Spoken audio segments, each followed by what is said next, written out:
is probably the most exciting moment of my life, and it's probably not the most exciting moment of yours. you probably just want it over. The Shampoo, Jackie and Carrie, you're so welcome. Hello. How are you? Good, thank you. Well, we're in Cherry Red today because all of the Shampoo music is about to be reissued, and you are in to sign some cards. Is it really weird? Yeah. It is. Yeah, it's been a long time. And do you realise how much love there still is for Shampoo? No, it's hard to sort of tell. Obviously, you know, some people, there's people out there who do, but... Yeah, no, I don't think we know. do, actually, if you want to tell her. Okay, well, I'm going to tell you. I feel like Shampoo was the one band that actually had fun being pop stars in the 90s. Like, it looked like you were really, really enjoying yourselves. Oh, we were. We did. We didn't give a fuck, but we had a good time. And that came across, but it was so refreshing. Right, yeah. Like, because everybody else seemed so tortured and manicured. Yeah. Whereas you just went out. Well, I mean, you made it look like you just put it all together yourselves, went out. Oh, we did. Yeah, no, that was it. We were just 100%. being us, and it just happened, didn't it? Yeah. And when did it start? Like, when did you two meet? But we met at school. Jackie was friends with my sister. She's a couple of years older than me. But and then we just both really loved the same bands, and we're both into the Manics and stuff. So we go to gigs together, and then we'd dress up, wouldn't we? And people just take pictures of us, and we'd be in random magazines, wouldn't we? And things like that. Just like that. So I guess we just caught people's attention. And when did the music start? So the music, we did stuff with Pete and Bob and Snetti, and so we were our mates anyway. And then through that, we met Martin Hall, who managed the Manics and stuff, and it just all fell together like that. But it was almost like we were Shampoo before there was any music. Yeah. Before we'd written any songs, we suddenly thought, hang on a minute, we better write some songs if we're going to be a band. People sort of said to us, you two look like you should be in a band. And it hadn't, I don't know, we was always into music, but it didn't occur to us to actually sit down and write songs. Yeah, and it's not like we played any music or anything, so we had to get people to do that bit for us, didn't we? But then we thought, well, yeah, okay, we can write some songs, and we did, and we was quite good at it. Lyrics anyway, you know. Yeah.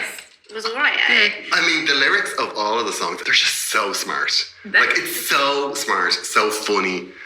You know, even now, when you go back and listen, God, like, I listened to all 3 albums yesterday because I knew this was happening. And you just kind of go, like, songs like Skinny White Thing, Game Boy, even like Shampoo's Cupboard. You're just like, this is so smart. And I know at the time I didn't appreciate it. At the time I was just like, oh my God, these girls look amazing. Like, Viva la Mega Babes is just, you know, this incredible song. And it was, I guess Shampoo were so different to anything else that was going on at the time. Yeah, it was just like this call of like, oh, if you're different, it's totally fine, you know? Yeah. But yeah, it was so good. Like, the first 2 songs, because I think people think that Shampoo started with Trouble. Blisters and Bruises and Move on Headbutt before then. That's our favourite stuff, isn't it? Yeah. Move on Headbutt. Yeah. I love that. Yeah. It's so good. Blisters and Bruises and Move on Headbutt were really well received. What was that like? I mean, it's just like the most exciting thing ever, wasn't it? You know, we didn't have to play lots of clubs and do all this and do that. People just loved whatever we were doing at the time, didn't they? It just worked. We were just suddenly in The Enemy or Melody Maker with things being reviewed and people loving it. And it just got on that, you know, it was small, but it got on that sort of scene, on the indie scene, quite quick, and it sort of... And again, I think we were quite unusual because we were indie, but pop as well, and funky, and there wasn't anyone. And the Riot Girls, who fitted into every single... I mean, it's sort of a bit of the Riot Girl thing, and... Yeah. Yeah. Really good timing, actually. Yeah. It was perfect. Yeah, because you're getting all different, you know... Because the 90s were really... You know, there was Britpop, there was dance, then there was like... You know, bands like Steps coming up. Like, it was a real mishmash of everything, and everybody seemed to be all together, and then ended up on the same festivals and stuff. So I think Shampoo were just like this representation of all of that. Yeah, it was interesting because we were doing Smash Hits, Just 17, then we were with Enemy, Melody Maker. So we, was in all, and we did like the face and Yeah, all just, all so different. I was really lucky because we got we kind of covered all of that. Yeah. Nobody else was doing that actually. No, you're either in really? the pop mags Yeah. or the indie mags or whatever. Yeah, but we were in it all.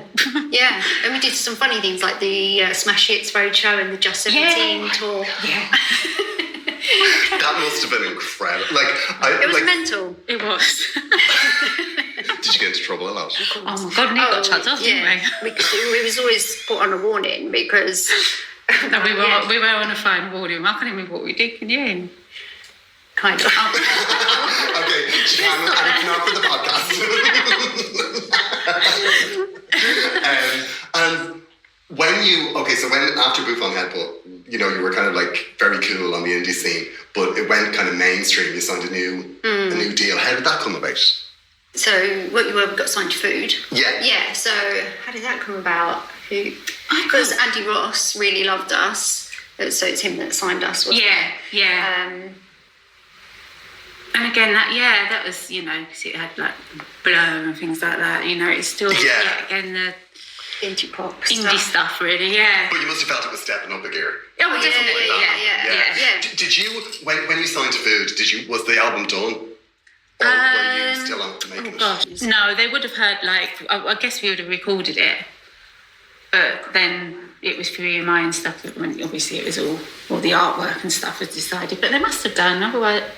Or I say, I don't know. It might have been on the first time ago. Yeah, I can't remember. Or maybe we did a couple of songs and then finished it. Did you know when you heard something like, say, Trouble or Delicious or Megabass, did you know, these are good? I kind of think we did. Yeah, I think when we started sort of changing a bit and it went more pop, we sort of weren't even realising it was going that way. We were like, we were sort of really doing more of the indie stuff, the indie we didn't really expect to be like in Smash Hits and things as well, did we? No, so the music went slightly more pop, but we didn't realise it was going to go that big, if you know what I mean. Yeah. So obviously we signed a record deal, and then suddenly we were in the pop charts and we were like, what? Yeah. Don't we want you to do that? We just don't think it's going to happen. No, really it's so exciting, wasn't it? Being on top of the pops for the first Yeah, time. that was, oh my God. Yeah, that was... Yeah, but they're the bits I really remember, just everything being so exciting. Yeah. And were you nervous at all? No, I think because we were doing it together, so it was just... Yeah, back then we weren't. No.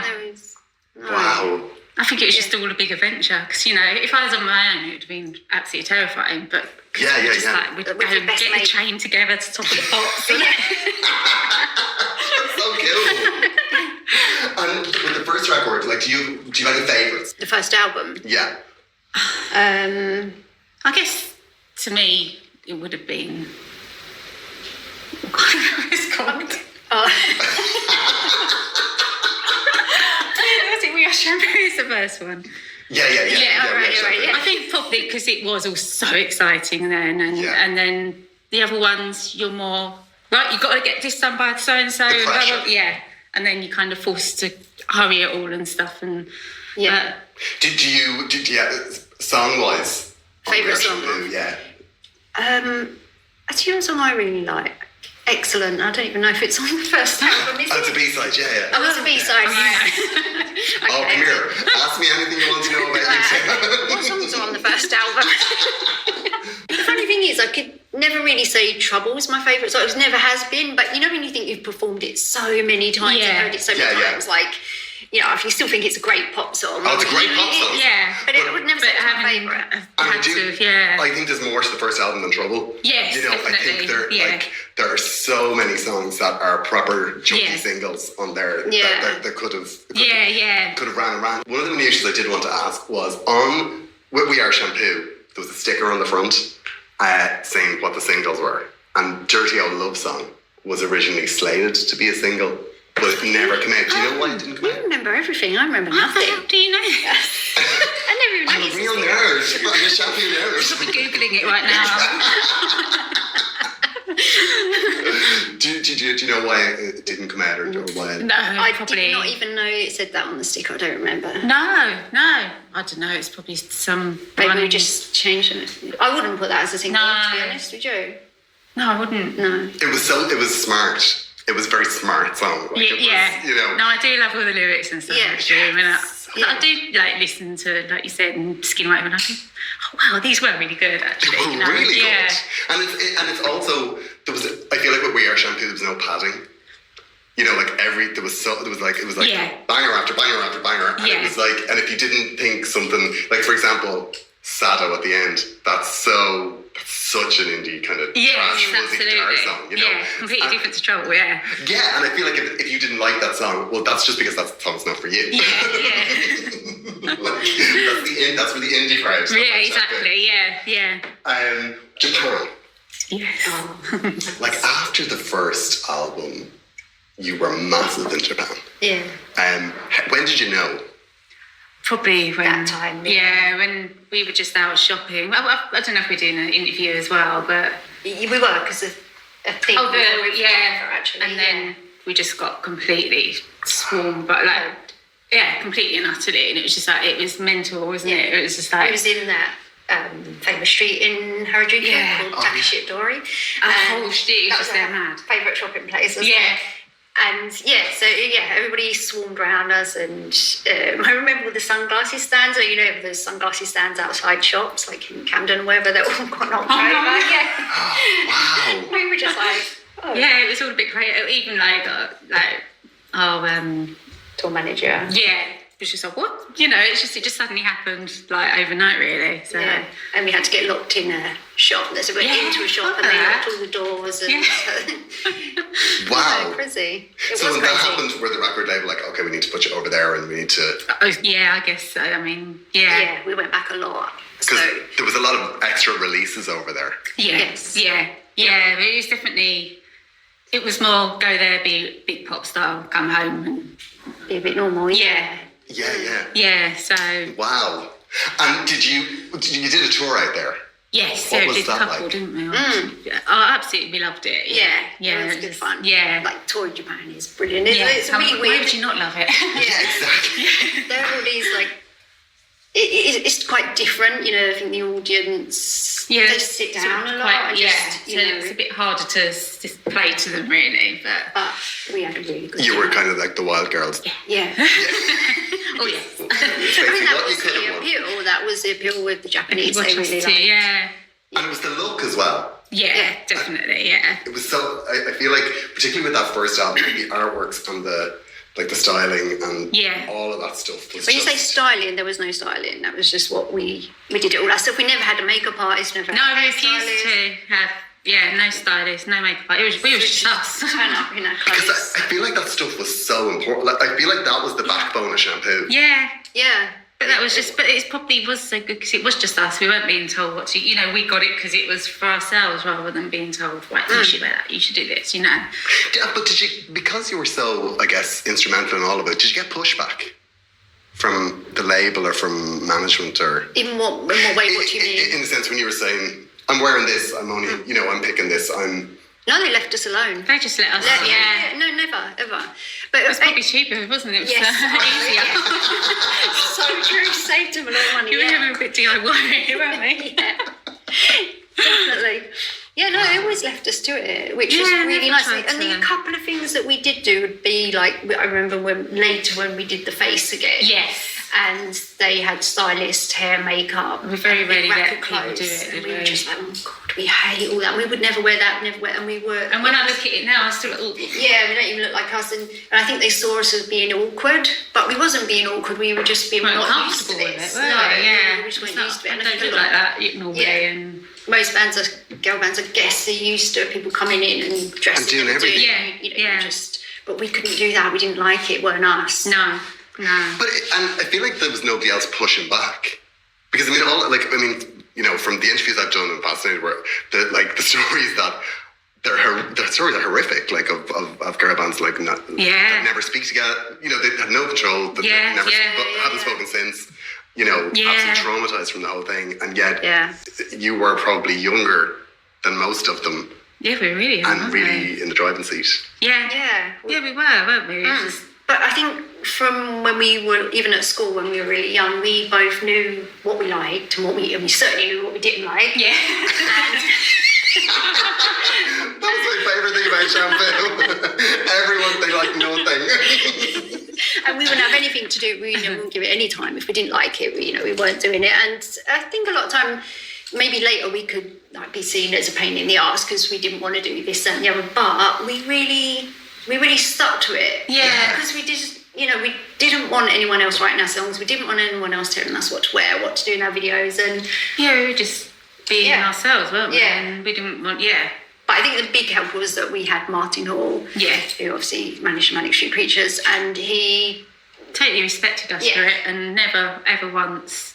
I think he once said something about a feather boa, and he never dared. We were wearing feather boas. He said, "Oh, they're a bit too." I can't remember what it was when we were on stage, but he never dared say anything again after that. But I'm wearing them. That's it.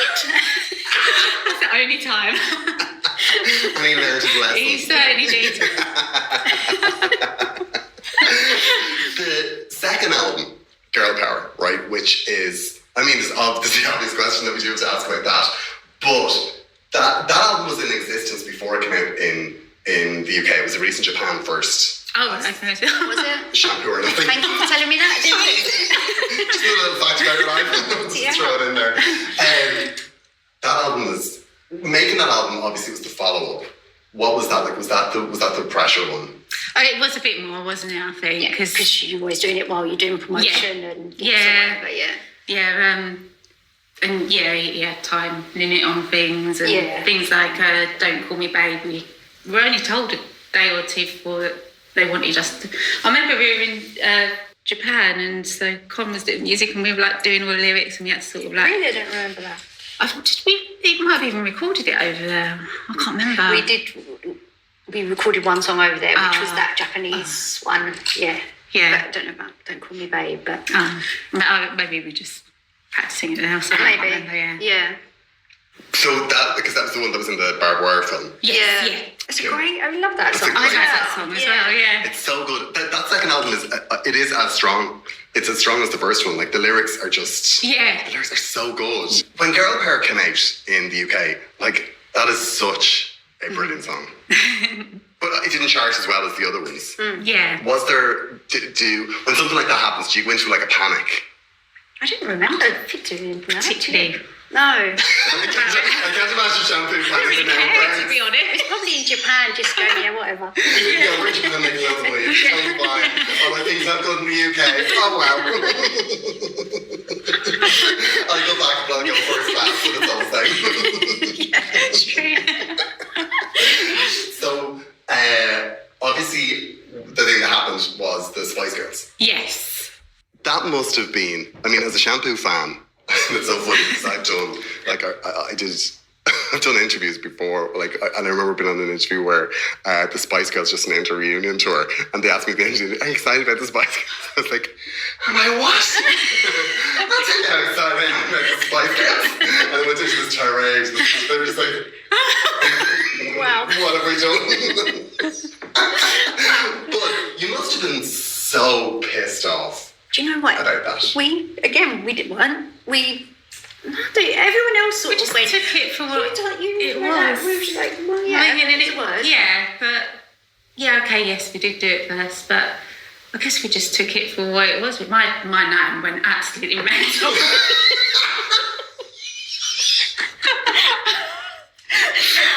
Absolutely mental. She hated them, but Really? yeah. That's so brilliant. Granny power. Granny power. Yeah, we could do that. But I mean, it was so. To me, it just felt like this is the power of marketing. This is literally somebody's shouted something and then they've just co-opted it. While the song was still in the charts. Yeah. No, now I look back, I do think, well, that's so blatantly, obviously, like, so obvious, but. And Jerry has admitted. She's done like the Champagne. Yeah. And I remember doing proper research on this. Proper research. Obviously it was from the Riot Girl scene. It was like Bikini Kill, Kathleen Hanna. And at the time that Bikini Kill were playing in London, I did check to see what Jerry would have been doing. And I think she was hosting a game show in Turkey. Gosh, yeah. So I don't think she would have been at the Bikini Kill game. Oh my gosh, yeah. I just think it's important that I get to say that.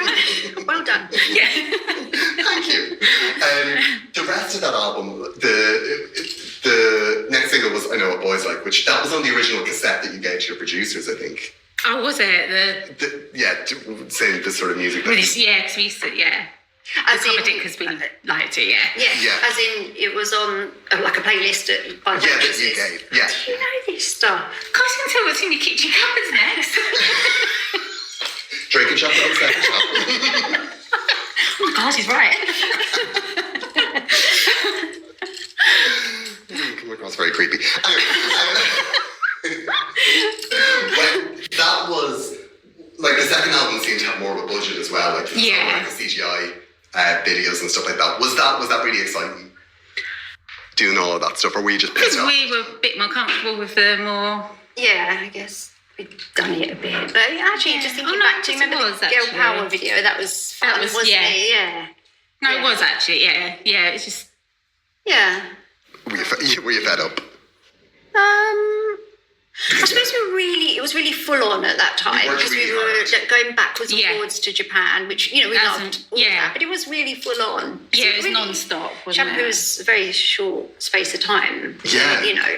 And we did a lot in that little bit of time. But I don't know if we were ever fed up with it, maybe some point. No, we really enjoyed it. There'd be days when we were exhausted and then doing interview after interview after interview would drive you nuts, but at the same time we appreciated that we had to do it, and Yeah, I think we did. We always appreciated that we were really appreciate what we were doing and how lucky we were, and how it sort of just happened. And I don't think we ever felt anything but really happy and glad that it happened how it did. Yeah. What was interesting about your singles and stuff was that you wrote so many of the B-sides.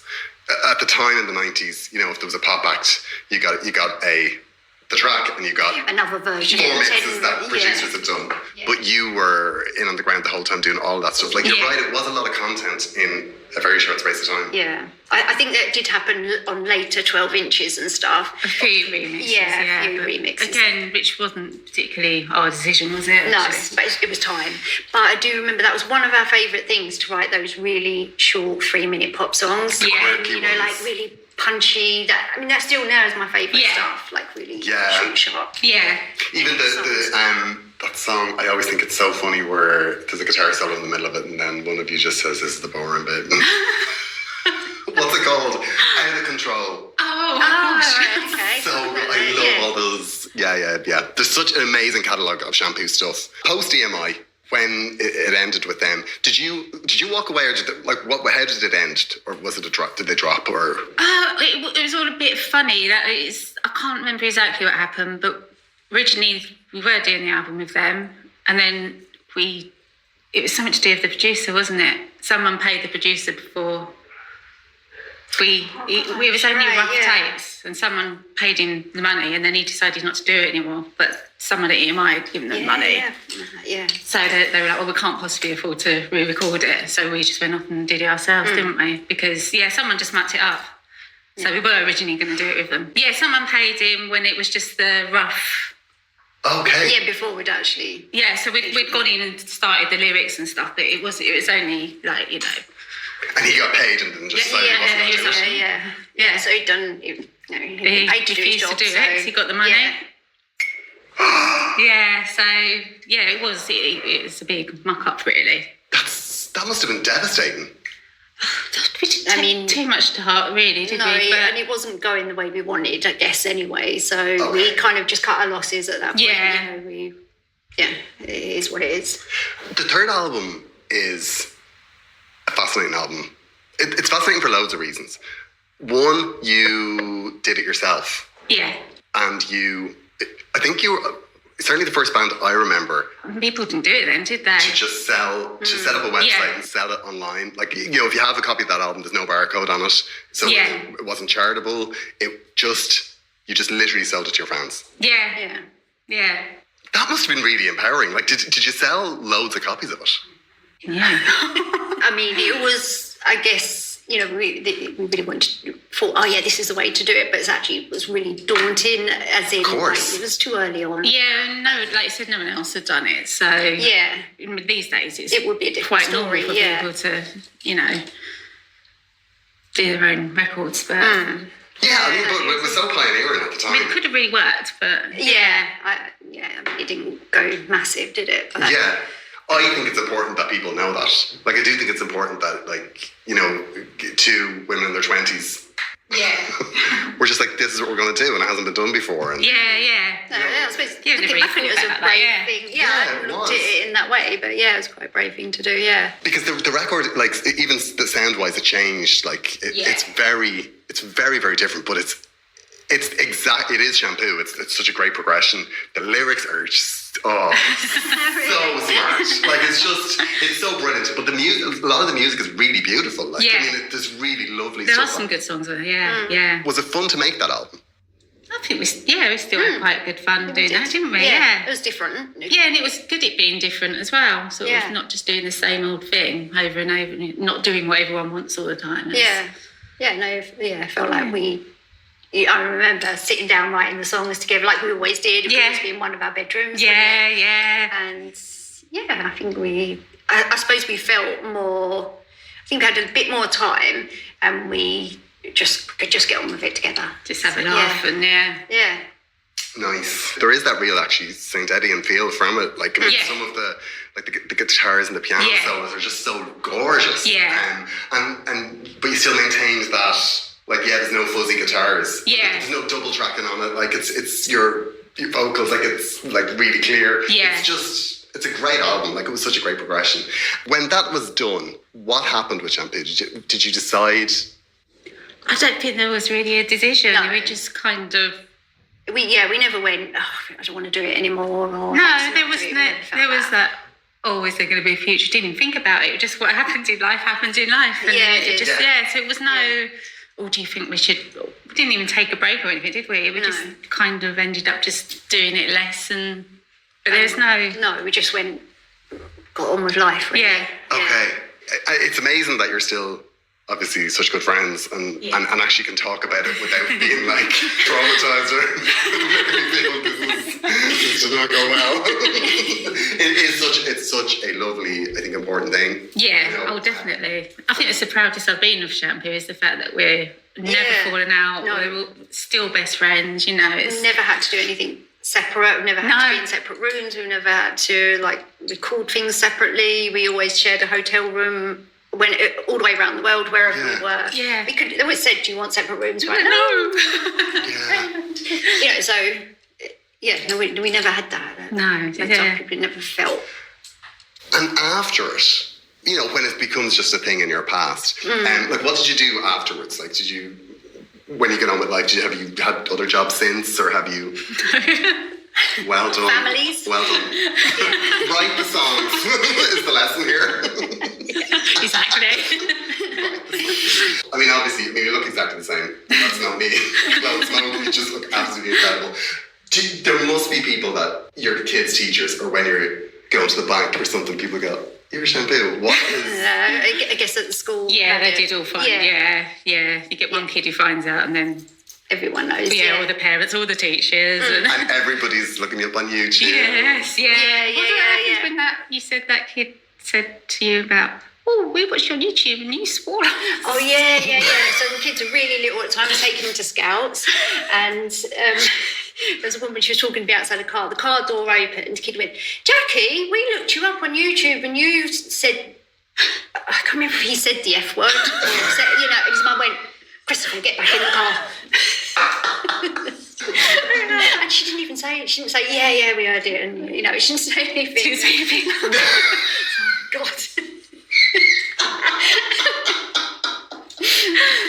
That's so cool. I love it. Shampoo is still teaching kids to swear many years later. But when my own kids were really little, I tried to hide it from them. Because I know you don't think you would, but you sort of, like, and then suddenly they heard it and they went, Mum, you're really swearing on that, because your kids are really little. This is a trouble person. Yeah, exactly that, I love it. At the moment, say in the past year, Delicious was used by the Miley Cyrus thing in the perfume commercial. Yeah. Well done. Well done. I hope you have wonderful new cars. And just this weekend, Angela Scanlon danced Trouble. That's hilarious. That's really cool. I mean, I mean, Shampoo are very much still in the ether. Like, I really feel that you can't make any sort of film or documentary about the 90s without Shampoo. It's the Britpop DNA. You're part of it. Like. Yeah. I mean, I think, do you know that, like, if you wanted to do Let's Rock in the Morning, you could do it? Or even a gig? Is there any chance? Is there hope? Well, I don't know. I mean, you know, people quite often say to us, oh, you know, get back together. But, you know, there's quite a lot of... We always said we didn't want to go on those tours, you know, you know, 90s bands or whatever. I mean... although everybody's doing festivals now, aren't they? So yeah, you know, I mean, I don't know, but we, you know, we'd like to go back to Japan and yeah. I guess like more so now than before, since Miley has done the advert, and you know, it's just kind of made us realise, oh, people do remember us, and we're on these massive adverts and stuff, you know, which is like not. But I mean, that Miley one, I mean, that's bigger than the biggest thing we've probably done, isn't it? Yeah. To be honest, you know, the biggest thing that's happened to us. Yeah. It's amazing. It's amazing. It's almost like it's sort of come up again, isn't it? You know, where there's quite a few years in between where don't think anyone... you didn't see us on TV or anything. But now there's, you know, been a few 90s programmes and... Yeah. Was that deliberate? Because it's something that I've always thought of. And, you know, I mean, if you look on Pop Justice or any of those message boards, they're like, what happened? Was it a conscious decision? I think we were... Yeah, I did just want to sort of... Yeah, I guess we wanted to go and do our family thing. Yeah. And we never saw ourselves as a band who would get back together, did we? No. So we were cool with it, that we weren't doing it. But now, you know, things are changing a bit. Yeah, I never know. Yeah, and even things like, you know, you never went and did A Month in the Jungle or Strictly or any of that sort of stuff, which lends itself to the whole thing being very perfect, actually. Like, there's a certain perfection around Shampoo in that it was spectacular, it was done with authenticity, it had all of the success, the things that you used, like things like the girl power, the riot girl movement, all that sort of stuff, you never went and attached it to crisps. No, right. You know, like there was an authenticity that you stayed really true to yourselves and to everything else you represented. Yeah. And then when it was done, went away. Yeah, absolutely, rather than trying to, Yeah, I mean, and we say about all those kind of things, we wouldn't have done them then. And we certainly wouldn't do them now, no. And we wouldn't do them now, you know, like Miss Liberty or whatever. Yeah. But, yeah, we wouldn't have done that when we was in Shampoo because it was just about the music and so we weren't really interested in that side of it. So we wouldn't do it now. But not doing it for fame, were we? We were just doing it because we were doing what we wanted to do and that was it, really. Amazing. Okay, I've got one or two little short questions at the end, just like the minutiae. There was a Japanese single, Yeah. When was that done, or what was that part of?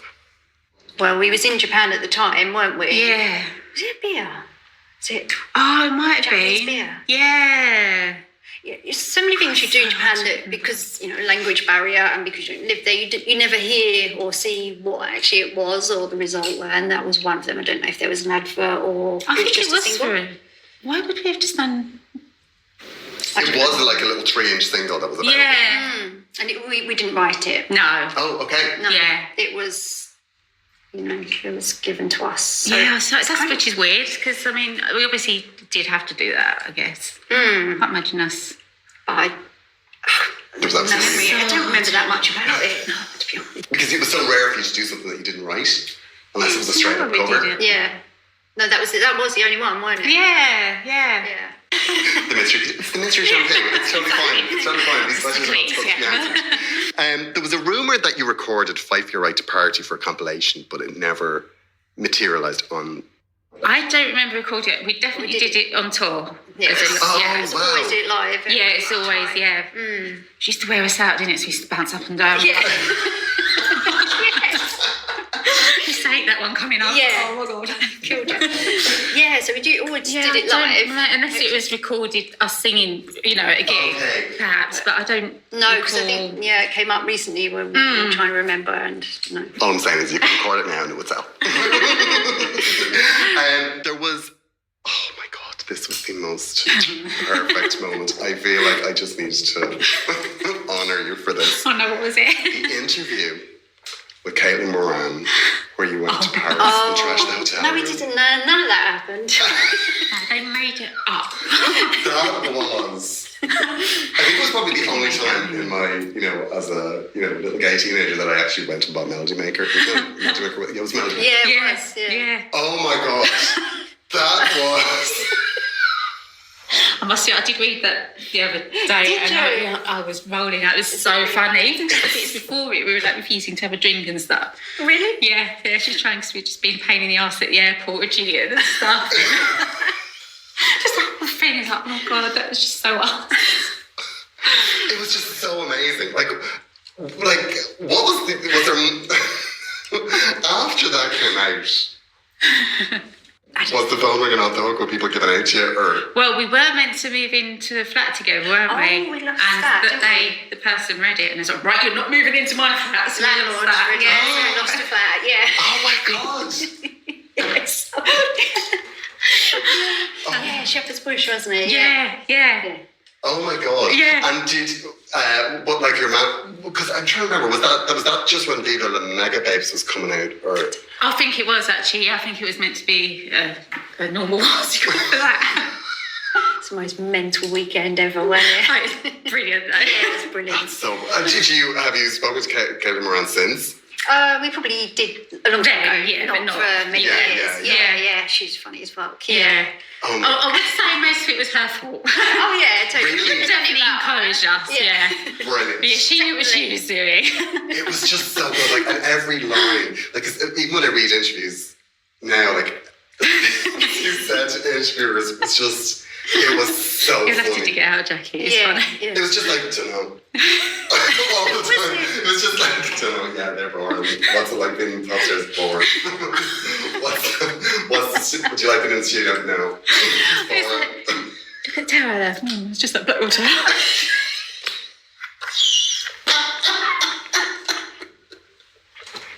Oh my god, we say that. So good. It was so amazing. Oh my god. I hope that you need to frame that and put it beside the Yes, no, it is funny. Perfect. I know. It's perfect. Yeah. And have you ever had a moment where you've had to explain to your kids, yes, but that was rock and roll and I think very stupid. Yeah, no, my kids were like, Mummy. Well, even when they saw me a cigarette, they couldn't believe it. It was like, Actually, with the whole Paris thing, it was my mum and dad at the time. Oh, yeah, they just thought it was just appalling. such a waste. And Yeah. to They were throw like that money away. £4,000 and Oh yeah, of course, yeah, because he's just yes, we had. And we weren't like, I don't think we were that rich then, were we? No. It's like, oh No, my I God. remember like I was feeling like, oh god, yeah, like afterwards. have to face the parents. Yeah. still. We were still young, weren't we? I feel like you were just living a rock star life in a pop world. I mean, I just can't imagine what Boyzone were making at you. I don't know, it was mental. I remember back then we, turn up, we would just go to bed in our clothes and wake up and do a photo shoot. Yeah. Didn't we? Yeah. We did that in Japan, God knows how many times. Oh, no. Yeah, oh, God. Yeah. So cool.